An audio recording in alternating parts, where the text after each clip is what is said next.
Hola amigos, bienvenidos a Viajeros de los Océanos. Esta semana nuestro programa va a retomar una antigua entrevista, bueno, no tan antigua, hace unos meses. Tuvimos aquí a uno de las personas que más conoce sobre la historia y arqueología de los fondos de Canarias e historia sobre los buzos, llamados así en esa época, que realizaban estos trabajos tanto en los muelles como en las costas de nuestras islas. Lo recordarán ustedes porque fue una entrevista, la verdad que muy intensa, para mí muy emocionante por las cosas que pudimos conocer y entender, a pesar de que somos parte de lo que es las actividades subacuáticas, pero que hay una historia realmente impresionante detrás sobre los inicios del buceo y de los buzos en Canarias, y que él es un verdadero experto. A mí es un placer volver a tener aquí a Vicente Benítez Cabrera, que es, pues ya digo, uno de los que más conoce este tema y más lo ha estudiado y ha profundizado en Canarias. Así que, sin más, Vicente, bienvenido. Buenas tardes, muchas gracias. Bienvenido de nuevo otra vez aquí Encantado de venir a al esto. programa. Bueno, Vicente, vamos a comenzar sobre retomar lo que habíamos dejado, y habíamos dejado porque había algo que nos llamó mucho la atención en su momento, que fue el mundo de las mujeres que eran buzos, Sí, y estamos hablando ya de hace un siglo. sí. Y claro, si ya era, digamos, extraño esa profesión con los medios que habían en aquella época, pues entender que hubiera mujeres que también estuvieran en esa profesión es doblemente extraño, porque siempre ha sido como un coto privado para hombres. Y vamos a hablar de la figura de María del Pino Ayala, que fue una de las pioneras en este campo en Canarias. Pero vamos a remontarnos un poquito a ese contexto de esa época y de lo que era el trabajo de los buzos de esa época. Sí. Así que vamos a comenzar situando a los espectadores y a mí, porque realmente no tengo muchos conocimientos, cómo se desarrollaba la vida de los buzos en aquella época. Vamos a ver, estamos hablando de en torno a 1920, 1940. En esa época los buzos normalmente trabajaban con su equipo de escafandra en un rango de profundidad en torno a, quizás bajaban 10, 15, 20 metros de profundidad. No era una profundidad excesiva,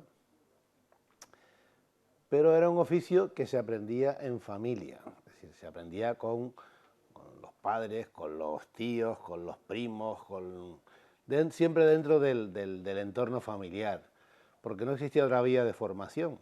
Entonces, claro, tenían que aprender no solo a trabajar con ese equipo tan pesado, que podía llegar a pesar 120, 130 kilos entre la escafandra, los pesos, las botas, el traje y todo lo demás, las mangueras para el bombeo, y el equipo de bombeo arriba en superficie. Entonces, tenían que aprender a trabajar con ese equipo tan pesado y sobre todo a mantenerlo y cuidarlo, porque les iba la vida en ellos.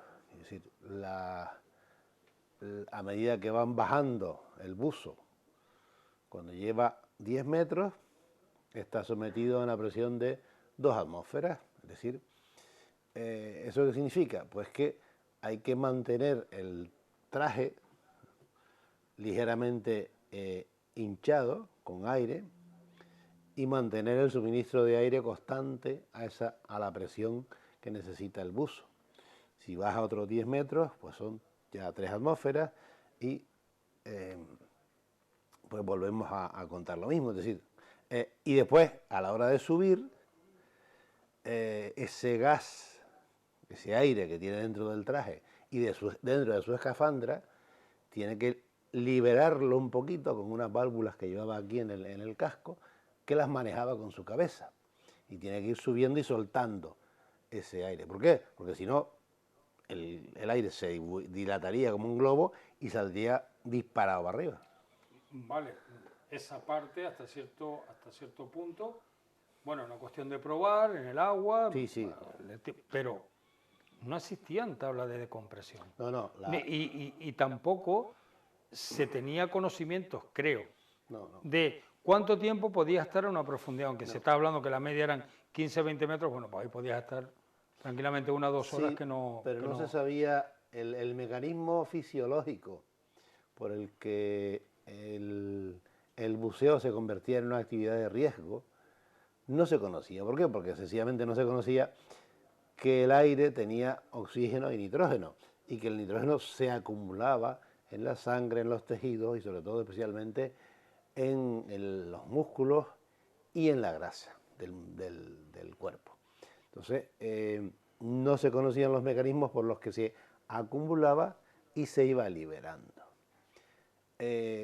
Para que nos hagamos una idea, entre 1926 y 1930 y tantos es cuando empiezan los experimentos de un doctor, un médico, fisiólogo británico, contemporáneo del doctor Juan Negrín, que fue presidente de la República.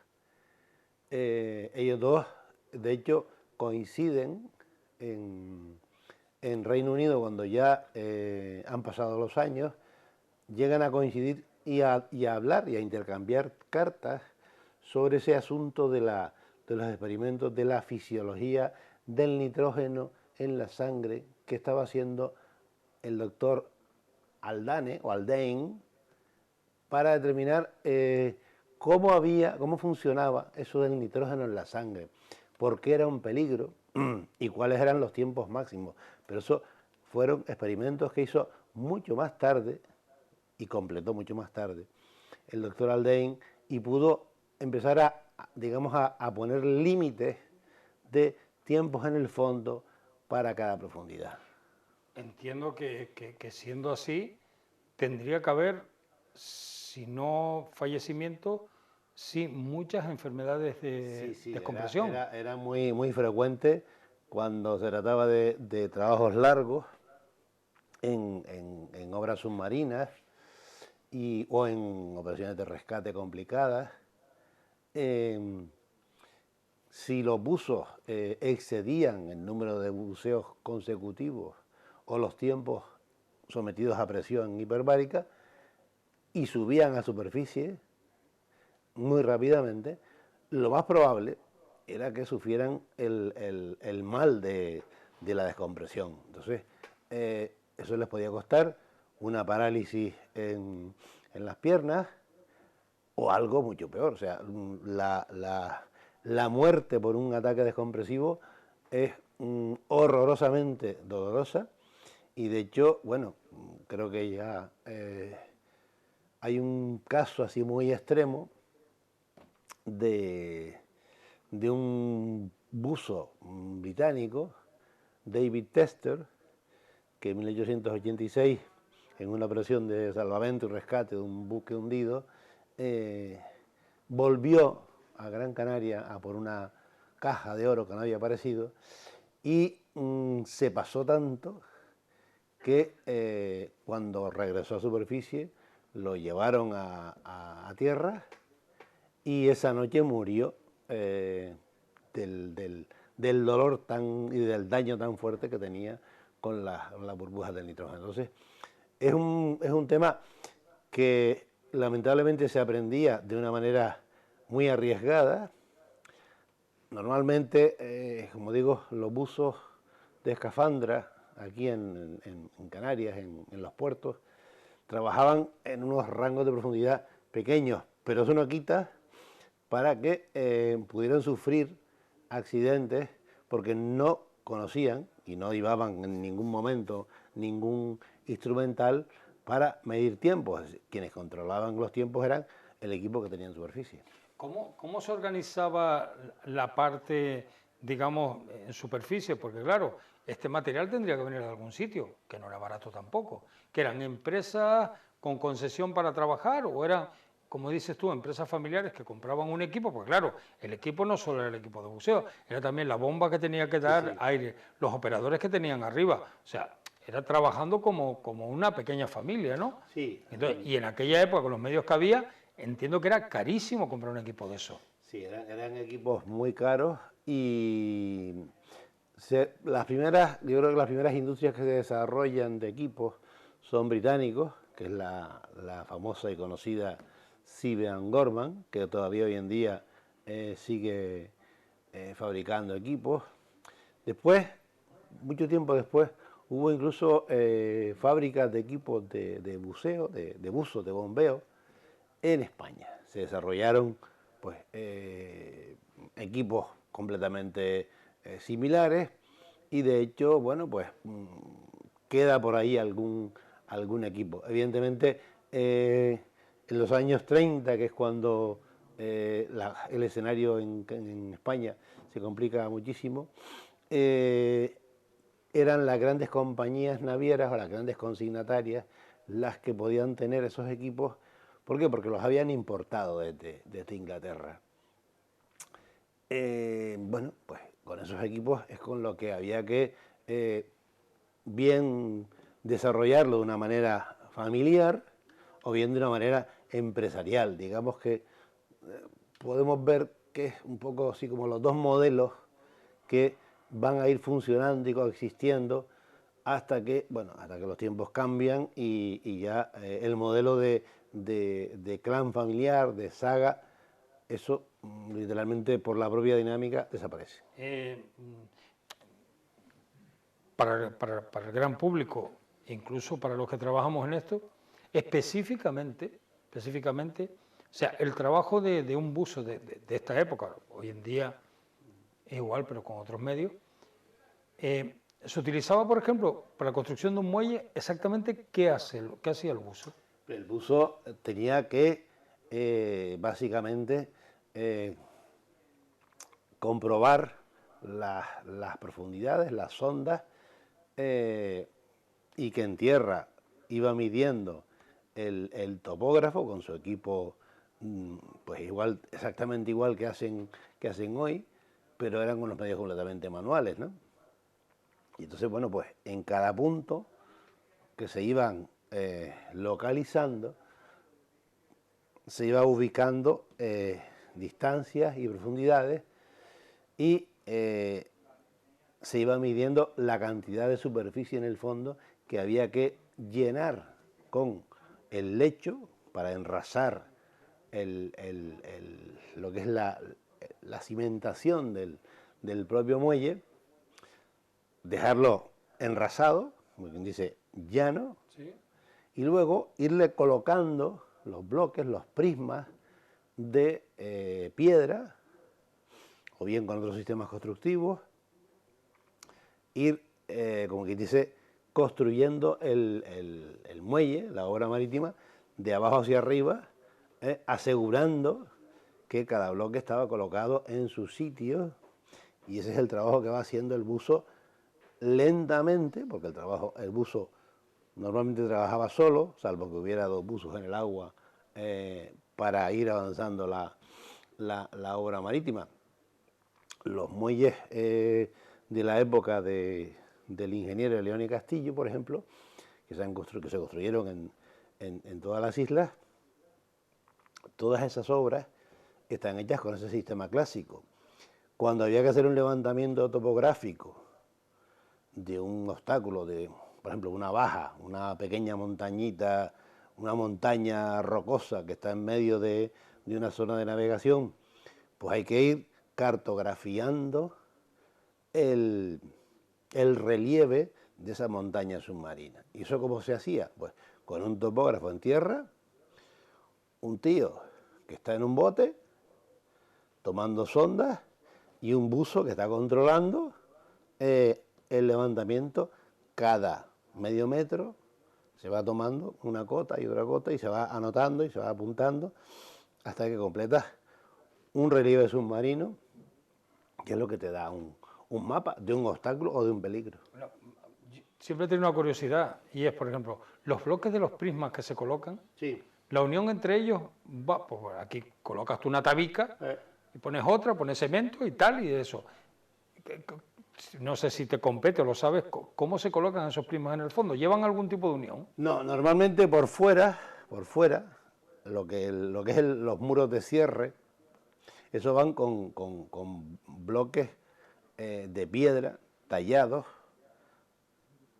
Primero eran bloques tallados y después, cuando empiezan a llegar el hormigón, cuando ya empieza a llegar el hormigón aquí a la obra marítima, entonces se construyen los prismas de hormigón y se van a colocar con una grúa, como la grúa Titán, o sea, unas grúas enormes que son capaces de levantar 20 o 30 toneladas de una pieza de hormigón con un enganche, ¿no? Entonces, los muros de cierre, esos van siempre con bloques, con prismas, que están calculados para una altura de oleaje determinada. Es decir, para saber qué tamaño de bloque o qué tamaño de piedra tengo que poner, tengo que saber el oleaje más grande que puede venir en 100 años y que es capaz de volcar esa piedra. No me puedo quedar corto a la hora de hacer los números, porque eso significaría que me puede romper el muelle un temporal que haya cada 20 o cada 50 años. Entonces, normalmente esos lados se van construyendo con esos prismas. En el interior, ahí sí que se metía escollera y piedra que se iba compactando por peso. ¿De acuerdo? Pero los bordes de cierre, eso tiene que ir pegado, como quien dice, en seco y por, como quien dice, por contacto. ¿Vale? No llevaba ningún tipo de... Luego hay otros sistemas también que se emplearon quizás en torno a principios del siglo XX, que era el sistema de mampostería que usó mucho Juan León y Castillo, en obras pequeñas, quiero decir, los diques que se han construido en esa época, hasta 1930, 40, eran principalmente unos diques de mampostería con piedra por fuera y dentro llevaba un material que se iba compactando. ¿Vale? A partir de ahí, digamos que a partir de las grandes obras, cuando ya hay que llegar a calados de 15 o de 20 metros de profundidad, ya llega el hormigón. Entonces el hormigón se fabrica en seco, se fabrican con encofrados y luego, evidentemente, hay que ir avanzando la obra con la grúa y los prismas, vas colocando. Como si fuera un puzzle. Sí. Perdón, un Lego. Sí, pasa que normalmente dentro, en el corazón del propio dique, se van colocando materiales menos caros o menos costosos que en los bordes, que son los que tienen que aguantar el embate del mar. Una cosa, en la historia de los dos puertos principales, vamos a decirlo así, por tamaño, sí. Santa Cruz y Las Palmas, o sea, el puerto de Las Palmas de Gran Canaria, siempre se han tendido la opinión o la percepción de que el muelle de Las Palmas, ¿entiende?, ha sido como mucho más abierto, mucho más constructivo, mucho más grande que el puerto de Tenerife. Vamos a ver. El factor limitante en Canarias, digamos hasta el año 50, vamos a decir, para construir muelles a determinadas profundidades, era el propio sistema constructivo, es decir, el propio sistema de bloques de hormigón y las pendientes en el fondo. Las pendientes en el fondo te pueden limitar por el riesgo que tienes de que se te descalce la obra por el lado de fuera. ¿Cuál es el problema? Pues que la bahía que tiene el puerto de Las Palmas, el puerto de la Luz, es mucho más suave, hasta, digamos, los 20, 25 metros de calado, y en cambio la plataforma que disponía en el puerto de Santa Cruz de Tenerife para hacer obra marítima era mucho más estrecha. Y entonces construir obra marítima por debajo de 20 metros de profundidad era muy muy complicado, hasta que no llegamos a los sistemas de cajones, lo que son los cajones de hormigón tipo panel, como una gran hecho con celdas y que parece una torre flotante, ¿vale? Hasta que no llega ese sistema constructivo que es completamente revolucionario, el sistema de construcción estaba muy limitado, porque había que ir colocando bloque a bloque sobre el fondo enrasado, ir levantando la estructura y al mismo tiempo, que se me había olvidado comentarlo, ir protegiendo por el lado exterior con unos mantos de escollera, porque si dejas la pared desnuda vertical,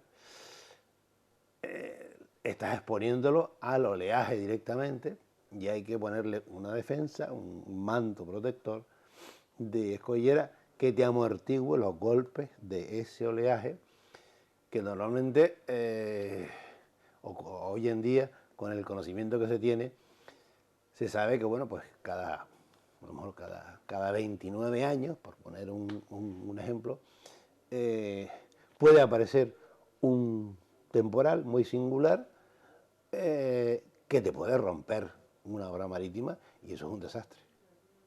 Entonces, digamos que los puertos, los grandes puertos de hoy en día, se calculan para que duren 100 años o más, y en ese tiempo, evidentemente, el envejecimiento del material llega a un momento que recomienda la intervención para mejorarlo.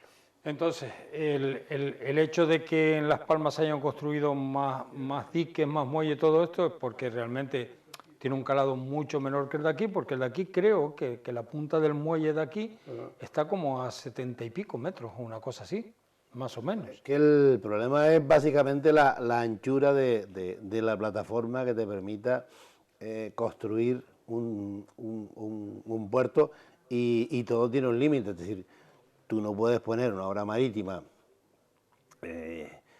hoy en día, el dique exterior, creo que el Nelson Mandela, que está hecho con estas torres hechas con celdas y que se construyen literalmente con un sistema constructivo como si fuera un panel de paredes, ¿vale? Se construye y cuando está terminado se despega del fondo y se lleva flotando hasta el sitio.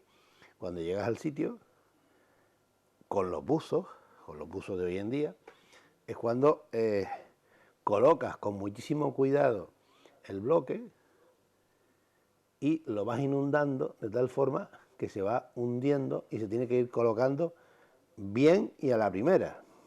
Sí, claro, porque eso no es fácil, no es moverlo. No, o sea, tiene que caer bien y a la primera, y encima del lecho que tienes enrasado, para que no pueda volcar. Bueno, Vicente, una de las cosas que te comenté antes y a los espectadores que les voy a comentar es que precisamente cada vez que ha venido Vicente aquí a la entrevista, pues el tiempo que tenemos se nos va, y evidentemente Viajeros de los Océanos es un programa que ya saben que combinamos la entrevista con los reportajes, y que evidentemente pues tenemos que compensar ese tiempo para que el programa también sea un poco ameno, aunque para nosotros nos puede apasionar y poder estar horas, pero el tiempo de televisión y el ritmo es muy importante. Entonces, lo que vamos a hacer con Vicente es, nosotros vamos a dar por terminado el bloque de hoy, sí, nunca mejor dicho, nosotros lo vamos a emplazar la próxima semana, aunque Vicente y yo continuaremos con la entrevista, Y evidentemente, como es costumbre, no queremos despedir el programa de hoy sin dejarles con un reportaje sobre los fondos de estas islas que hemos realizado en Viajeros de los Océanos.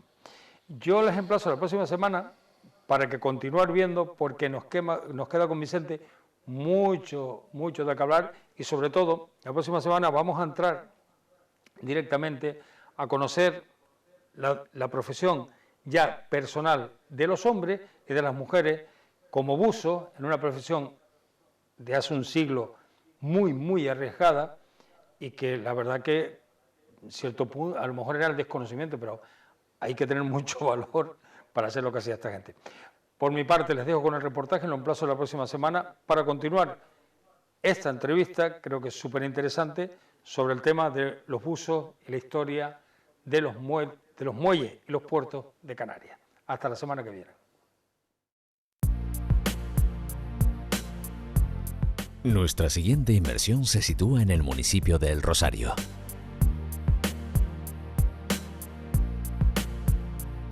En los comienzos del siglo XX, este era un enclave que vivía casi en su totalidad de la agricultura de subsistencia.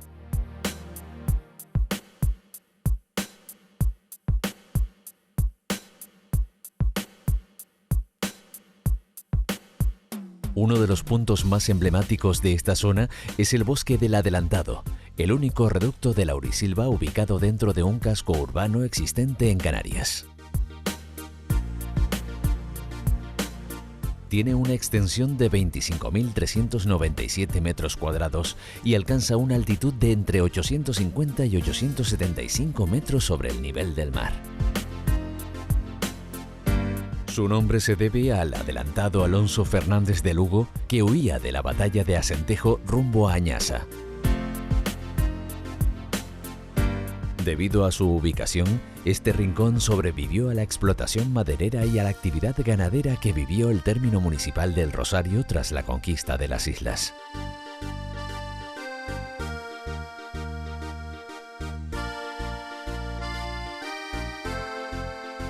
Continuamos hasta la costa, concretamente a Radazul. Las principales zonas de baño están comprendidas por dos pequeñas playas de arena negra protegidas por una escollera, por lo que las aguas suelen estar tranquilas y las zonas de acceso al mar a través de varias escaleras ubicadas en la zona de la escollera, por lo que podrás darte un baño a mar abierto, hacer natación, snorkel o buceo.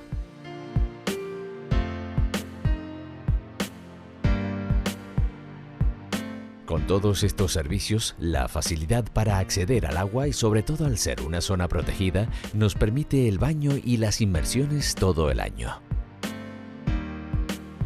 Es por este motivo que Radazul se ha convertido en el punto de iniciación al buceo de la isla.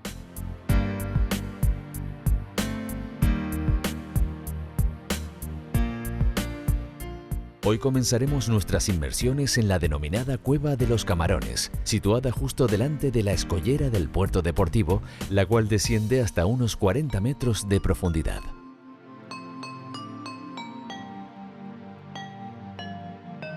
Una vez equipados, comenzamos nuestro descenso por una pequeña ladera de roca que nos deja en un fondo de arena sobre los 9 metros de profundidad. Durante nuestra bajada, observamos a un cardumen de bogas nadando a media agua. Como vemos, toda esta zona se caracteriza por fondos de arena, alternándose con algún beril de rocas. La pendiente se hace cada vez más pronunciada, llegando a nuestro primer destino, la parte superior de la cueva. Desde este punto nos dejamos caer justo hasta la entrada. Nos adentramos en la cavidad. Esta no tiene más que unos pocos metros de profundidad, pero lo que encontramos es impresionante. Numerosos camarones refugiados en su interior. Compartimos estancia también con un chucho negro descansando en el fondo de la gruta. Al ser despertado por nuestra iluminación, aprovecha para intentar atrapar alguno de los camarones.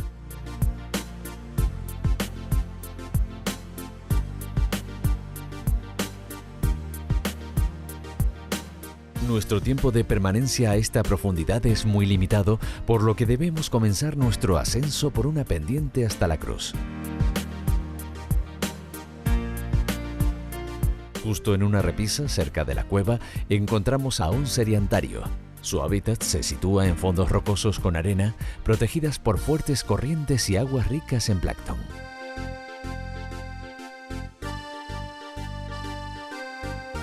Su aspecto es similar a las anémonas marinas, por lo que su nombre común es anémona tubo. Su cuerpo es alargado, sin esqueleto, situado dentro del tubo que entierra en el lecho marino. Reanudamos nuestro ascenso y llegamos a la cruz, seguidamente a una plataforma de arena situada a unos 10 metros de profundidad.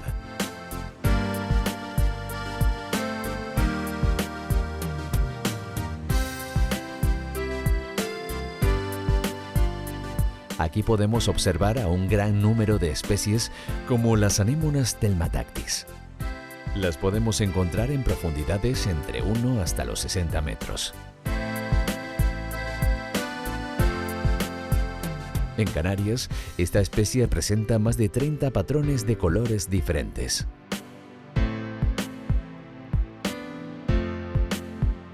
Posee tentáculos compuestos de células urticantes provistas de neurotoxinas paralizantes en respuesta al contacto.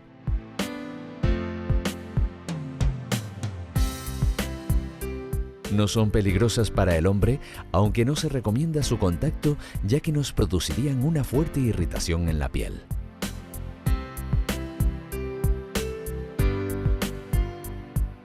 En esta zona es habitual ver también a las sepias, conocidas en Canarias como chocos.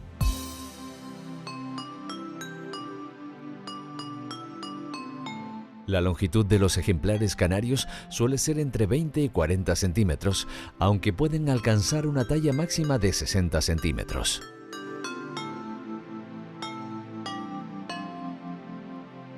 Podemos encontrarlos en todo tipo de profundidades, desde las aguas costeras hasta más allá de los 100 metros.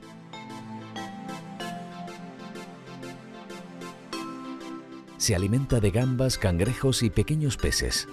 Pero si hay algo por lo que destaca es por su capacidad para camuflarse.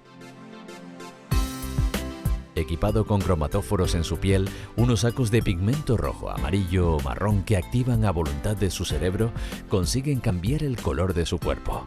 Un auténtico ilusionista del fondo marino.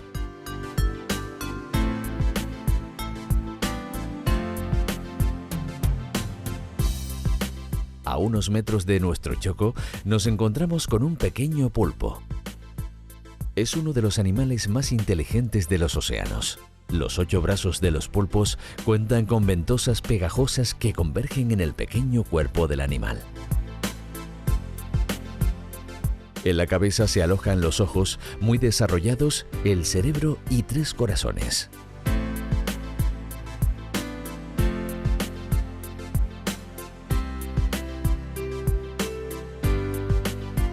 Podemos destacar su capacidad para resolver problemas, sortear obstáculos y memorizar patrones.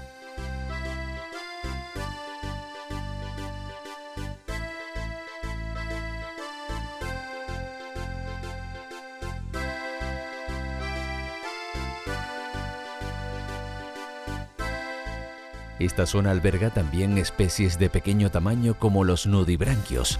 Su nombre significa con las branquias al desnudo.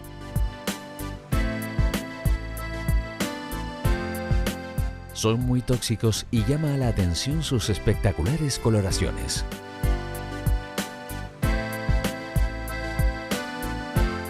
Algunas especies tienen el cuerpo transparente y la capacidad para emitir luz.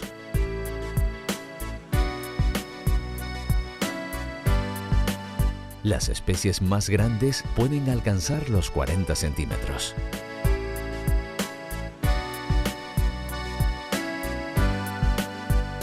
Su dieta es carnívora. Se alimentan de otros invertebrados y hasta de los huevos de otros nudibranquios.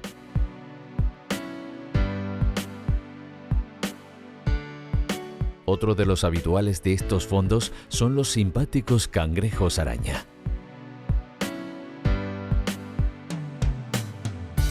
son originarios del Mar Caribe. Llevan este nombre debido a que su cuerpo es bastante parecido al de una araña terrestre.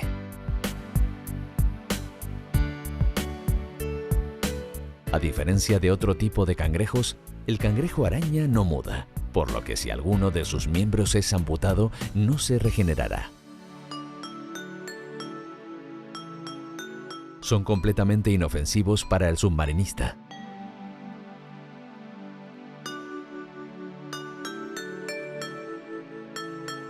Otra imagen curiosa que nos encontramos durante nuestra inmersión es la de este salmonete buscando alimento. Este pez utiliza los barbillones que posee debajo de la mandíbula para husmear en el lecho marino en busca de comida.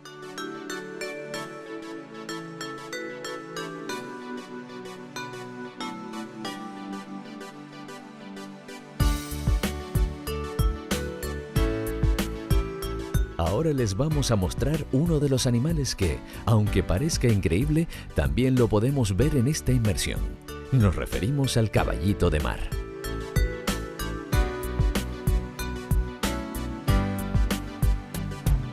Recibe este nombre porque su cabeza se asemeja muchísimo a la de un caballo. Su hábitat se sitúa en aguas poco profundas y templadas.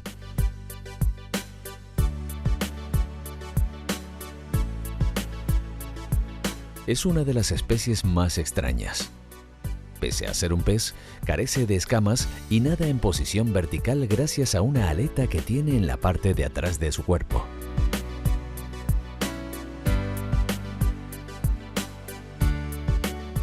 Debido a su pequeño tamaño y lo ligero que es, debe fijar su cola en alguna planta acuática para que la corriente no lo arrastre y se convierta en presa fácil para sus depredadores.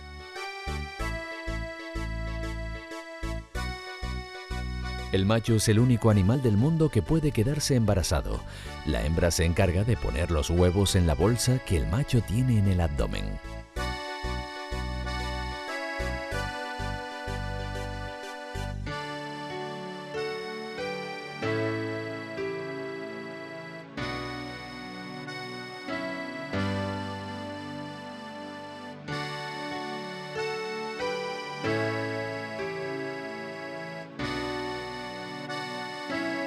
Nuestro tiempo se agota y debemos poner fin a nuestra inmersión. Pero antes nos encontramos con un grupo de salemas. Estas viven en grupos muy numerosos.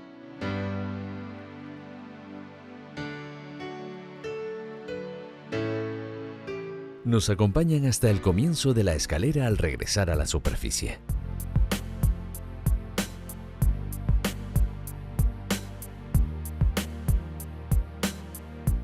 Sin duda, Radazul hará las delicias tanto de los principiantes de este bello deporte como de los profesionales. Después de la grata impresión que nos dejó la inmersión diurna de Radazul, decidimos adentrarnos durante una noche para ver qué especies podíamos observar. Es imprescindible un guía que conozca bien la zona. Cada buceador deberá llevar una linterna y procurar siempre estar en el campo de visión del compañero. Estas son algunas de las normas básicas para tener en cuenta. Una vez comprobado todo el material, comenzamos. El buceo nocturno es una manera estupenda de ver el mundo bajo una luz nueva. Descendemos hasta la plataforma de arena a una profundidad máxima de 15 metros, donde realizaremos nuestra grabación. Nuestro primer encuentro es con una fabiana, un pulpo de color rojo coral con manchas fluorescentes.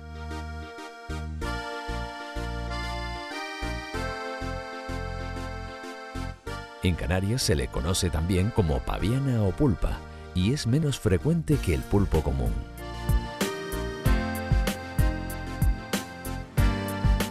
Posee largos tentáculos y su longitud oscila alrededor de 13 centímetros, por lo que es un pulpo de tamaño pequeño.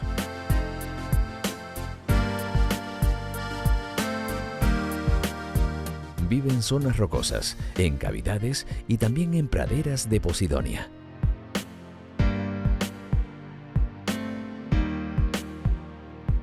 Es común desde las aguas costeras cerca de la superficie del mar hasta los 100 metros de profundidad. Se alimenta de bivalvos, crustáceos y peces, aunque también de otros pulpos.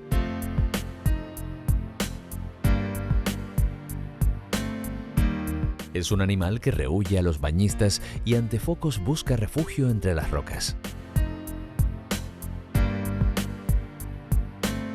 Continuamos y justo en la pared de roca podemos observar en todo su esplendor a una Alisia mirabilis.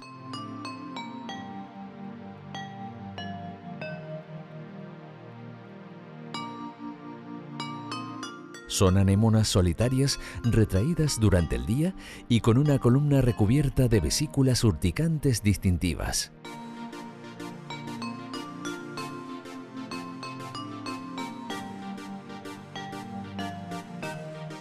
La anémona utiliza este mecanismo para atrapar a sus presas y como defensa para sus enemigos. Su picadura es venenosa y dolorosa para los humanos. De noche expanden su columna y sus largos tentáculos llegando a alcanzar los 40 centímetros de altura.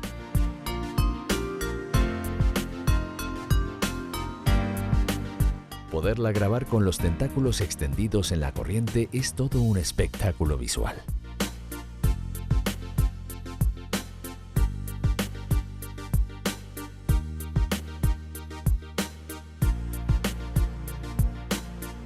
Nuestro siguiente encuentro es con una langosta canaria.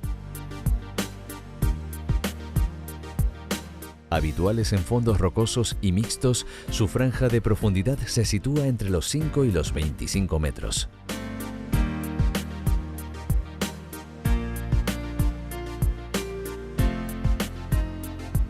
Su alimentación se basa en pequeños invertebrados, moluscos, lapas y no desdeña los restos de otros animales muertos a modo de carroñero.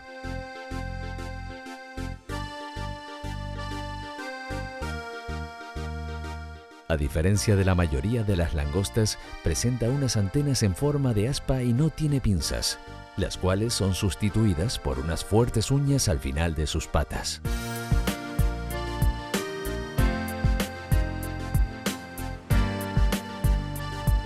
Es una especie catalogada como vulnerable debido a su sobreexplotación por la gran calidad de su carne.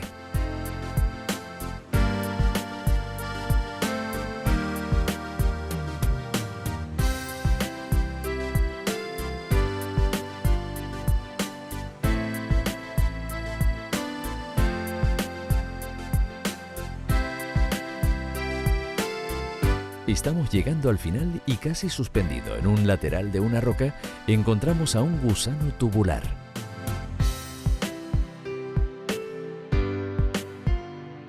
Aunque parezca una planta, es un animal. En la cabeza desarrolla múltiples coronas de plumas que utiliza como elemento filtrador. El tubo le sirve como refugio y como separador de la roca.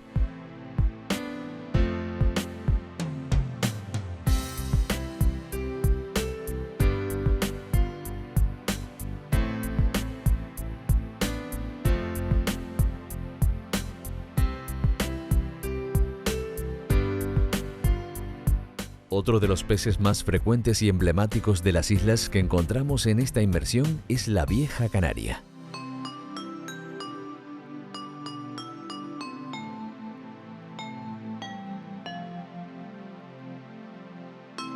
Es un pez muy activo que se localiza en fondos rocosos y su tamaño va desde los 30 centímetros en los ejemplares más pequeños hasta los 70 en los más grandes.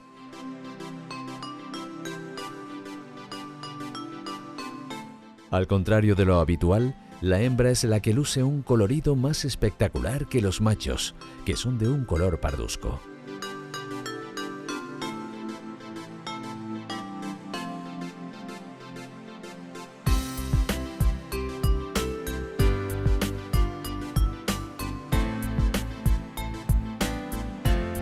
Otro habitual de estos fondos es la vaquita de mar. Es muy común en Canarias y puede llegar a medir hasta 30 centímetros. Su coloración es variable desde marrón verdoso hasta pardo grisácea con anillos de color violeta o pardo oscuro.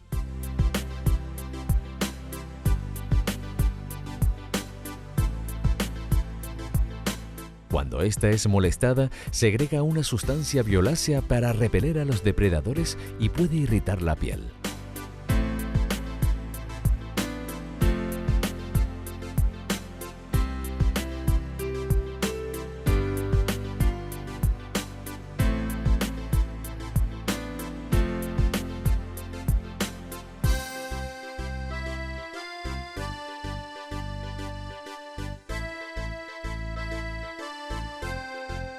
Descansando sobre el lecho marino nos encontramos a este pez lagarto, el cual recibe su nombre por su parecido a los lagartos terrestres.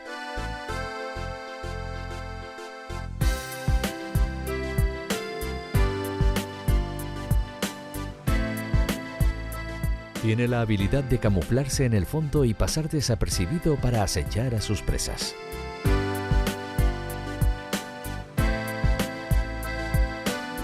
Gracias a sus fuertes mandíbulas puede cazar presas de gran tamaño, como este ejemplar que observamos, el cual intenta alimentarse de un rascacio. Hemos llegado al final de la inmersión.